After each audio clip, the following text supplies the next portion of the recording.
study of ozone-friendly non-chemicals that you can overdose on and feel happier. Now, some of the things you're already doing, for example, walking generates endorphins. He's made a study of the things that actually, non-chemicals that you can overdose on, and laughter. Being able to laugh even during difficult times is a fantastic human capacity. This neuroscientist, he's got some wonderful videos on YouTube that you can watch. He's been on the scene for 30 years studying as a scientist happiness, and he was told at the beginning of his career, don't waste your time, that's going nowhere. But actually it's now at the cutting edge of science, actually trying to understand the business of how our brains generate and how our brains change with the generation of good feelings. And he calls it cerebral joy juice, endorphins. And he has discovered that happiness lights up the left prefrontal lobe. So that's where your happiness lies. And they know this because he has spent a lot of time working with monks who do a lot of meditation and who are calm and serene, and their frontal lobes have grown, they're larger, there are more networks and more connections to the rest of the brain. And that actually is what happens with us all when we begin to develop certain mindsets that are positive. We actually begin to reshape our brains so that our new norm becomes up a notch, a bit happier. And so she decided the right thing to do is for her to give up work. And she worked in a restaurant, she loved her job and she loved being with people. And she began to find looking after her mother was just beginning to, not that she didn't love her mother, but her mother was beginning to not be so responsive, and she was just finding life was getting a bit of a trial. And she went along to Robert Holden's clinic with a very, very low score. You can see she's down here about 40 below, which is, pretty low. She was almost sinking into a depression. She's very rapidly, at the end of 3 weeks, she's up at 40 plus. Richard took her off to America to his clinic there and measured her brain, put her in a scanner. These are the early days of scanners, and found that where all her activity had been on her right side, which is the sort of sad side, everything had moved dramatically, had changed dramatically to activity on the left side. But they weren't doing this just through the laughter clinic. They were told to go home and do things. They had to go back and engage, make sure they had time for themselves, engage in walking, engage in activities they like, make time for themselves. This wasn't being selfish, this is actually looking after yourself. The question I want you to discuss very, very quickly, because I'm noticing time is moving on, is just have a sort of snap judgments and what you think, why there might be some barriers to people wanting to be happy. What might be actually stopping people being happy? And then I'll show you what Robert Holden has found in his studies. So Kathy, can you break the group into maybe 5 or 6 groups? In this video, I want to share with you 3 major fears of happiness. I'm also going to share with you one big key to happiness that all happy people know and practice. I'd like to share with you now 3 major fears of happiness. Fear number 1, the fear that happiness is somewhere else. This is the fear that causes us to search for happiness. The more identified we are with the search for happiness, the more we live in the not now. And also the more we experience the fear that's sometimes referred to as FOMO, F-O-M-O, the fear of missing out. The more we search for happiness, the more we become convinced that the grass is greener somewhere else. But the whole point about the green grass theory is that the grass is greenest wherever you water it the most. Get it? Fear number 2, happiness is selfish. Growing up, were you ever cautioned about being too happy and that maybe your happiness was somehow selfish? For a lot of us, we carry this fear that happiness is selfish. And yet I'd have to say, for me, this fear is a theoretical fear. In other words, it isn't really true. I've done a lot of research about this fear. I've asked hundreds of people over the years to really examine this fear in detail. This is how I do it. I ask people to name 3 mostly happy people in their life, and also 3 mostly unhappy people in their life.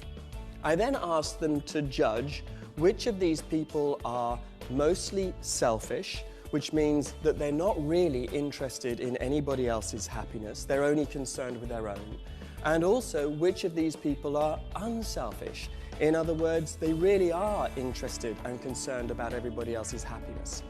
And the research shows me that 85% of the people who are judged mostly happy demonstrate a natural, loving, consistent interest in everybody else's happiness.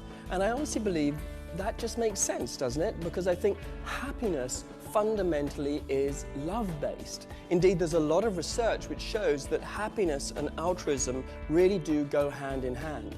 The happier you are, the more you want to share it.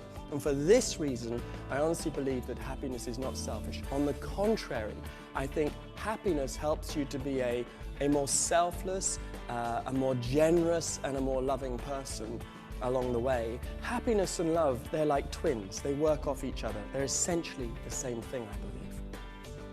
Fear number 3, the fear of too much happiness.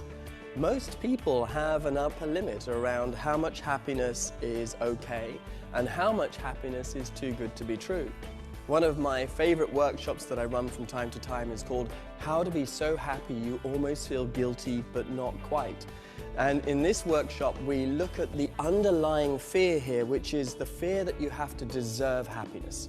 If you believe you have to deserve happiness, then you will tell yourself somehow that you have to earn it, work for it, struggle for it, sacrifice for it, suffer for it in some way. And this causes us to unconsciously limit our happiness and even sabotage our happiness. Essentially, we're afraid that if we're too happy, we will get a visit from the karma police who are going to tell us that it's time to pay for our happiness. The truth is, however, that happiness is a thoroughly non-deserving issue.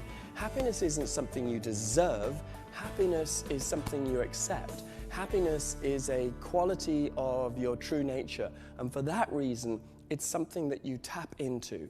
You don't pay for it, you choose it. He mentioned there, people think, well, it's somewhere else. It's not where I am now. It's when this is over, or when I'm there, when I'm on a holiday. It used to be when Christmas comes, now it's gone. So, and somehow it's a struggle. We almost have to stop trying to seek happiness and just live very much in the now. And also he covered the whole idea of somehow, it's maybe part of the Scottish psyche that, if we want to be happy, we're somehow thinking only of ourselves. And yet he talked about, you think about happy people and unhappy people. Who do you want to be with? You want to be with somebody who's happy, because they live. We have sort of in our brain, we have what are called mirror neurons, and we pick up on other people's emotions. And so if you're with somebody who's making the best of life and not letting everything, not moaning to everybody and complaining, we feel better in ourselves. It lifts our spirit. It's why you have your groups, to get yourself out of feeling isolated and alone, and how long is this going on? I mean, all these thoughts are real. It doesn't mean to say you don't have these thoughts, but you're not allowing them to suck you down. You're not allowing them to take over your life and spoil your life and the lives of those around you. So we shouldn't be feeling guilty about concentrating on happiness. If we're happy, we're actually generating good vibes for the people in our lives. And we're also doing our own bodies a lot of good as well. And the third thing he mentioned was becoming too happy. That somehow, I have to pay for this. It's like a sunny day, it's going to rain, but the rain's coming. People very often think that there's too much of something, you're going to be punished. And this maybe goes back to the old Presbyterian attitudes to life. So all these things can become barriers to people thinking it's not something for them. So this is maybe a good exercise to do in one of your groups, you know, to talk about happy people and unhappy people, and what is making them, is it the situation that's making them unhappy, or is it their approach to life? And I wonder, you don't have time to discuss this, but the one big key to happiness that all happy people know from his research and from his experience is that you cannot wait to be happy. You cannot wait till this has happened or that's happened, or, you know, life is perfect and then everything will be happy. Used to be before, you know, if you had the car or won the lottery or all these things. These physical, we need a certain level of comfort. I mean, if you've got a hole in your roof, you're not going to be happy. But given that, you know, you've got your comforts and you've got enough to eat and the basics of life, then happiness is something that eludes some people because they're waiting. They're waiting for everything to finish. They need to know the end. You don't need to know the end to be happy. We all know what the real end is. We know nothing, or whatever you believe. But, you know, we don't know how long our lives last. So why not make each day the best it can be? No more guilt about what you're not doing, what you haven't done, or the past or the future or anything. Goodbye to guilt is a good expression. And every day have something you really enjoy, a hobby, a call to somebody, read a bit of paper that will entertain you rather than the latest terrible news. Something that you enjoy doing, could be Sudoku or something that takes you into a different world that engages you. Meditation is this whole business of recharging your batteries. Live in the now, dial down stress. So that's very much about the mindfulness meditation, if some of you are familiar with that. Live in the now. It's even been shown with people with heart conditions, it actually improves. And happiness is a gift. When a child's born, it's a wonderful new life in the world, and we want that baby to be happy. We want happiness to continue all our lives. We want to generate happiness. It's part of the human sort of heritage. I think I've time to show you the little clip about this Dr. Freeman. Now, this could only happen in America because she's still a doctor and she's still practicing, and she's 94. And she's quite an amazing lady. So I want to just show you this little clip before I take your questions. My name is Dr. Melissa M. Freeman. I have been in the practice of internal medicine for more than 60 years. Could I have her chart, please? And I am 92 years of age. Dr. Freeman owns and operates this private practice in Harlem. How are you? Hello. A business she's run for more than 37 years. What's a typical day for you, doctor? Well, I start in the morning working in my drug clinic, and I complete that, and then I take transportation to come here to my office. Now, she doesn't shy away from public transportation. She embraces it, traveling on the New York City subway at least twice a week. I'm a New Yorker, travel by subway, and if I have to get somewhere and the subway is the best way to get there, I will board the subway and take it. But I hear like you keep up with everybody. You're tackling the steps. Well, that's the only way you can get to the subways. The steps. Dr. Freeman's grandfather, Albert B. Walker, was born a slave in Virginia. Once the Emancipation Proclamation was signed, Walker moved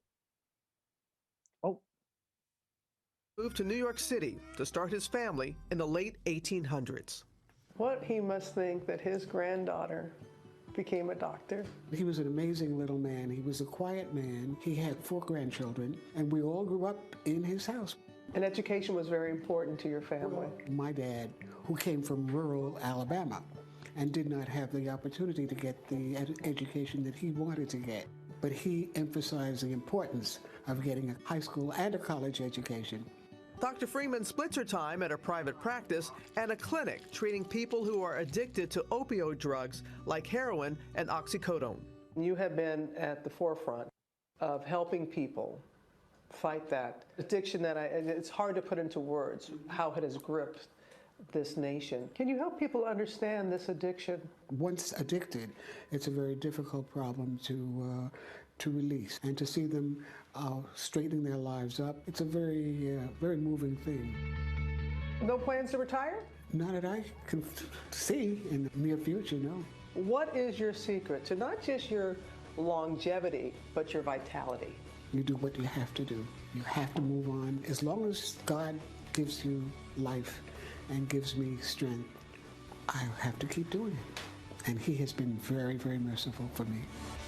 And although she's very frail, she's feisty, and she's got that happiness in her personality that helps people, as all good doctors have. But she's also got a strong faith as well, that she feels she's on this earth, and if she's got something to give it. You can also be a great humanitarian and just feel your skills are something that should be shared all your life. The bottom line in this is show up in your day. Make sure your day is every day is a good day. And I like this expression, there is no way to happiness. Happiness is the way. I hope that's been useful for you. And what I'll just do now is go to the website. I've created a link there to our Centre for Lifelong Learning, where you can have a look at the classes. Hello. Hello, Beth. My mother used to have a great saying was, must do is the best teacher. Yes. And I find that it's been helping me to get through a lot of this COVID, because there's an awful lot of negativity. Yeah. And I think that that's something that I've picked up from that is, really there isn't anybody else that can make you happy unless you can do it yourself. Absolutely. And I think that's something that you brought across very clearly. And I think that will actually help people to bring it on them.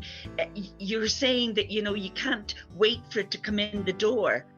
And I think that's something that maybe we all think it's going to come in. As you said, you're waiting for it to come.